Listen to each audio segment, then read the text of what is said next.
কাজ কোনদিন তোমরা করবা না। এক নম্বর যেটা কাজ, এক নম্বর কাজ হলো তোমরা কোনদিন নেশা করবা না। ও যুবক, ভালো করে শুনে রাখো, যদি জীবনটাকে ভালো করে গড়াতে চাও, জান্নাতময় জীবন যদি গড়াতে চাও, তাহলে অবশ্যই অবশ্যই একটা কাজ তোমাদেরকে করতে হবে। এক নাম্বার কাজ, তোমাদেরকে নেশা ছেড়ে দিতে হবে। কোন প্রকার নেশা তোমাদেরকে করা যাবে না। নেশার সাথে যারা যুক্ত হয়ে যাবে, ওদের জীবন একেবারেই দাস্তানা হয়ে যাবে। আল্লাহ রাব্বুল আলামিন বলেন, শোনো শোনো, ইয়া আইয়ুহাল্লাযীনা আমানু লা তাকরাবুস সালাতা ওয়া আনতুম সুকারা। আল্লাহ রাব্বুল আলামিন বলেন, তোমরা যখন নেশাগ্রস্ত অবস্থায় থাকবা, ওই নেশাগ্রস্ত অবস্থায় থাকার সময় তোমরা নামাজ তো পড়বা না, নামাজের ধারের কাছেও তোমরা আসবা না।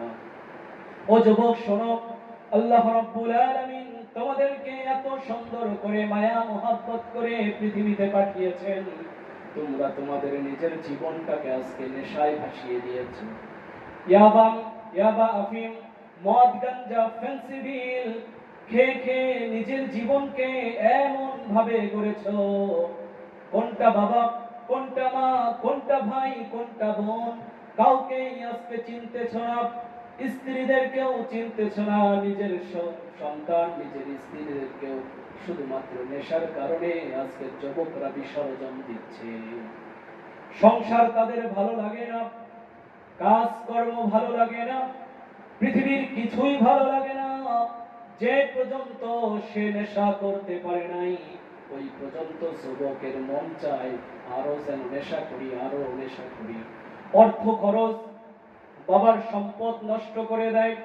এই রকম করতে করতে একদিন এমন অবস্থায় যুবক দাঁড়িয়ে যায়, কর্ম নাই, কোনো কাজ নাই, সব জায়গায় ঘুরে ঘুরে নেশার কোনো টাকা যখন সে ইনকাম করতে পারে না, মানুষের তার প্রান্তে গিয়ে যখন একেবারে চুরি করা শুরু করে দেয়, ঠিক কিনা বলো? চুরি করা শুরু করে দেয় নেশার কারণে। এরা এমন অবস্থায় আজকে পড়ে গেছে, নেশা করতে করতে নিজের সব কিছু শেষ করে দিয়েছে। তাই বলি, হে যুবক শোনো, এক নাম্বার যেটা কাজ, এটা হলো নেশা করবা না, নেশা করবা না, নেশা জীবন থেকে ত্যাগ করতে হবে।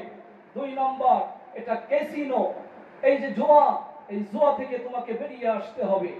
তোমার বাবার যদিও একেবারে সম্পদ থাকে, পাহাড় পরিমাণ সম্পদ থাকে, শুধুমাত্র নেশা করার কারণে এবং জুয়ার কারণে সমস্ত সম্পদ একদিন শেষ হয়ে যাবে, মুহূর্তেই আমির থেকে ফকির হয়ে যাবা। যুবক, আরেকটি কাজ